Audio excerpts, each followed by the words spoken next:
आपण हे एक्झाम्पल पाहणार आहोत. इथे त्यांनी सांगितलेलं आहे फंड फ्लो स्टेटमेंट प्रिपेअर करायचं आहे. ओके, क्वेश्चन पेपर हातात आला रे आला. फंड फ्लो स्टेटमेंटचं एक्झाम्पल सॉल्व्ह करायला घेतलं की पहिलं तुम्ही statement of changes in working capital बनवायचं, मग फंड फ्लो स्टेटमेंट बनवायचं, मग adjusted profit and loss account बनवायचं.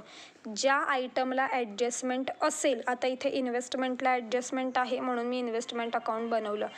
ज्या आयटमला ॲडजस्टमेंट आहे त्या आयटमचं सेपरेट अकाउंट बनवायचं.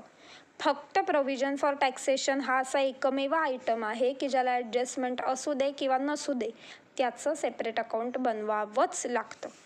ठीक आहे, आता आपण सॉल्व्ह करूयात. पहिलं statement of changes in working capital बनवलं. Net increase in working capital 9,500 आलं. 9,500चा इफेक्ट कंपल्सरी ॲप्लिकेशन ऑफ फंडला गेलाच पाहिजे.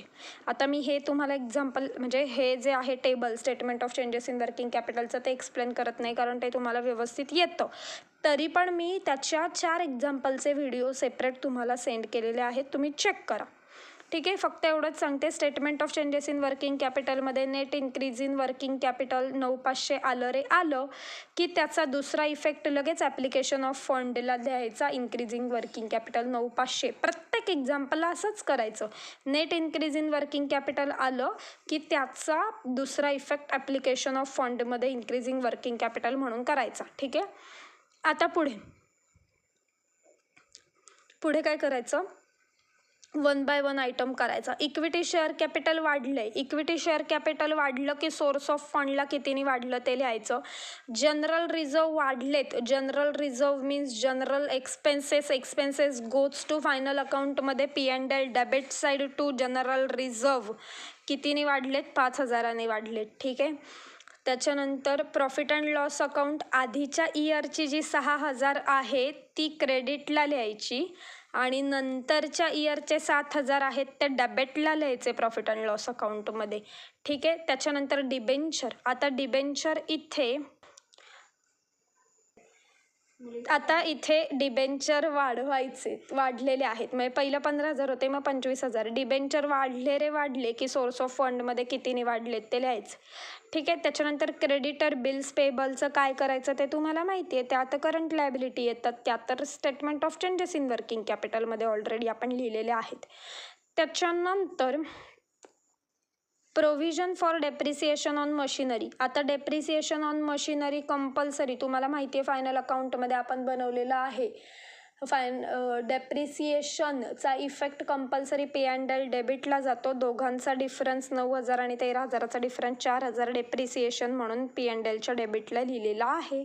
ठीक आहे, आता गुडविल आता कमी झालंय. गुडविल कमी झालंय म्हणजे कंपनीचा नावलौकिक कमी झालाय. मग कमी झालाय म्हटल्यावरती आता नावलौकिक कमी झालाय म्हटल्यावर वेगवेगळ्या प्रकारचे सेल्स प्रमोशन ॲक्टिव्हिटी करावे लागेल, वेगवेगळे ॲडव्हर्टायझिंगसाठी खर्च येईल. ठीक आहे, सो कमी झालंय त्यामुळे खर्च करावा लागेल. खर्च म्हणजे expense goes to P&L debit कितीने कमी झालं तर 2,000 गुडविल P&L डेबिट. पण जर इथे गुडविल वाढलं असतं 10,000 आणि नंतर 50,000 झालं असतं नंतरच्या इयरला तर 40,000ने वाढतं. मग 40,000ने जर का वाढलं, आता इथे गुडविल कमी झालंय म्हणजे मी तुम्हाला सांगितलं की P&Lच्या डेबिटला जर गुडविल वाढलं असतं म्हणजे कंपनीचं नावलौकिक वाढलं तर त्याचा यूज कंपनीला होणार आहे. So use goes to application of fund म्हणजेच युजेस ऑफ फंडला इथे गुडविल आलं असतं. ॲप्लिकेशन ऑफ फंडला गुडविल आलं असतं कधी जर गुडविल वाढलं असतं तर. पण आता गुडविल कमी झालंय, मग कमी झालंय म्हटलं तर ॲडजस्टेड P&Lच्या आता इथे गुडविल कमी झालंय. सो गुडविल कमी झालंय म्हणून ॲडजस्टेड P&Lच्या डेबिटला येणार गुडविल कितीने कमी झालं ते. ठीक आहे, त्याच्यानंतर आता इन्व्हेस्टमेंटला ॲडजस्टमेंट आहे सो सेपरेट अकाउंट बनवायचं. त्यानंतर स्टॉक डेटर कॅश ॲट बँक या करंट असेट आहेत. So statement of changes in working कॅपिटलमध्ये ते त्याची एंट्री केलेली आहे. ठीक आहे, आता स्टॉक डेटर्स आणि कॅश ॲट बँक या करंट असेट आहेत. So statement of changes in working कॅपिटलमध्ये करंट असेटमध्ये त्याची एंट्री केलेली आहे. ठीक आहे, आता डिस्काउंट ऑन डिबेंचर. कमी झालेत म्हणजे P&Lच्या डेबिटला डिरेक्टली लिहायचे 500. कितीने कमी झालेत? पहिलं 500 होते, नंतर 0, म्हणजे डायरेक्ट 0 पॉईंटवाला आलेत. सो 500 - 0 केले की 500 येतात. सो डिस्काउंट ऑन डिबेंचर हे कमी झाले की P&Lच्या डेबिटला टू डिस्काउंट ऑन डिबेंचर 500 येतात. ठीक आहे. आता फक्त एकच आयटम राहिलेला आहे, इन्व्हेस्टमेंट. का तर त्याला ॲडजस्टमेंट आहे म्हणून. इन्व्हेस्टमेंटला ॲडजस्टमेंट आहे म्हणून इथे सेपरेट अकाउंट मी बनवून घेतलं. इन्व्हेस्टमेंटचं आधीच्या इयरचे 3000 डेबिटला लिहायचे, नंतरच्या करंट इयरचे 8000 क्रेडिटला लिहिलेले दिसत आहेत. ठीक आहे. आता त्याच्यानंतर इन्व्हेस्टमेंटला ॲडजस्टमेंट काय आहे, म्हणजे पहिलं तुम्हाला 3000 आणि 8000ची एंट्री कुठे करायची ते कळलं. 3000 जे आहेत आधीच्या इयरचे ते डेबिटला घ्यायचे सेपरेट अकाउंटला. 8000 जे आहेत ते सेपरेट अकाउंटच्या क्रेडिटला घ्यायचे. आता ॲडजस्टमेंटकडे जायचं. 3000ला इन्व्हेस्टमेंट परचेस केली होती, कारण कॉस्टिंग 3000 म्हणजे परचेस करणे. 3000ला परचेस केली होती, 2800ला विकली, म्हणजे 200 रुपयाचा लॉस झाला. मग लॉस झाला म्हणून इथे सेपरेट अकाउंटच्या क्रेडिटला कितीने लॉस झाला ते लिहायचं 200. त्याच्यानंतर कितीला विकली? 2800ला. सो क्रेडिटला लिहायचं बँक अकाउंट 2800. ठीक आहे. विकली कितीला? 2800ला. लॉस कितीचा झाला? 200चा.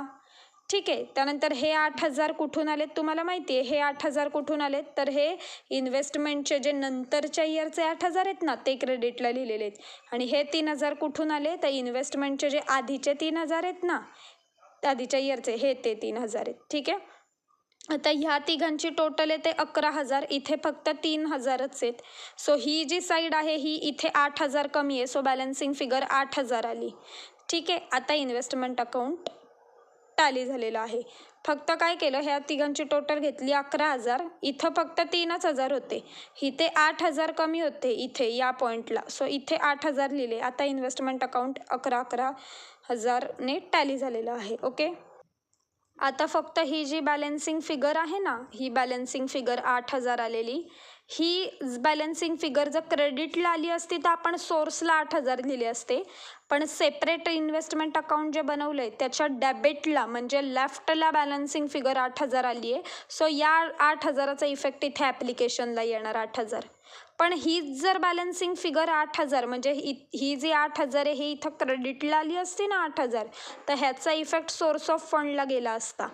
पण हे जे 8000 आहेत ना तर ते डेबिट साईडला बॅलन्सिंग फिगर कमी आली आहे, त्यामुळे ते 8000 ॲप्लिकेशन ऑफ फंडला जाणार. ठीक आहे.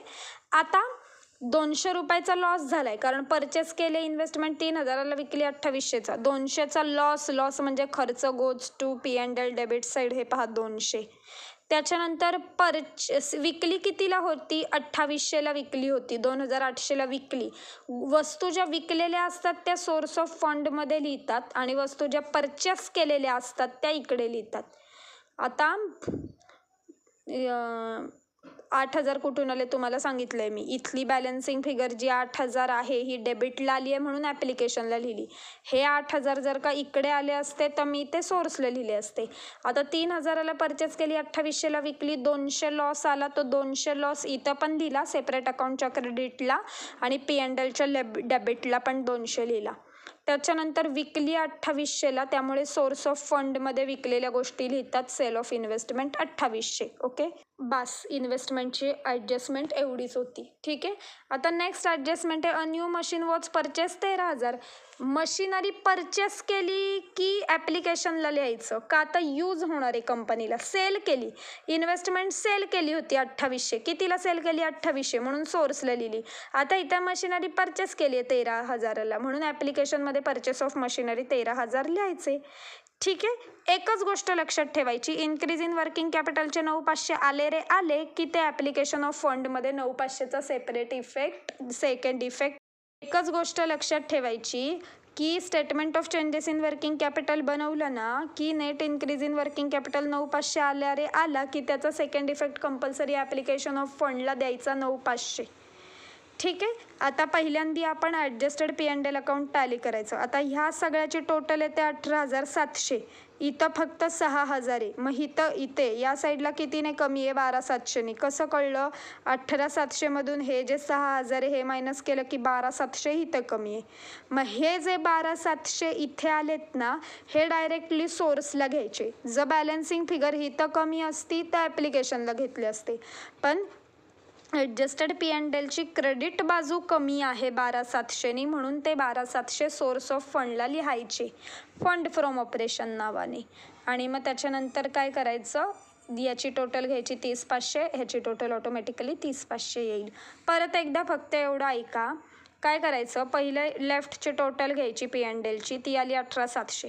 राईटची टोटल घ्यायची, इथं फक्त 6,000च आहे, म्हणजे क्रेडिट बाजू P&L अकाउंटची क्रेडिट बाजू कमी आहे. कितीनी? 12,700नी. 12,700नी कमी आहे. डेबिट बाजूपेक्षा क्रेडिट बाजू 12,700नी कमी आहे. मग हे जे 12,700 आहेत ना, हे कंपल्सरी सोर्स ऑफ फंडला लिहायचे फंड फ्रॉम ऑपरेशन 12,700 नावाने. आता ऑटोमॅटिकली ही साईड येते 30,500, ही साईड पण 30,500 येते. अशा पद्धतीने हे एक्झाम्पल संपलेलं आहे. ओके.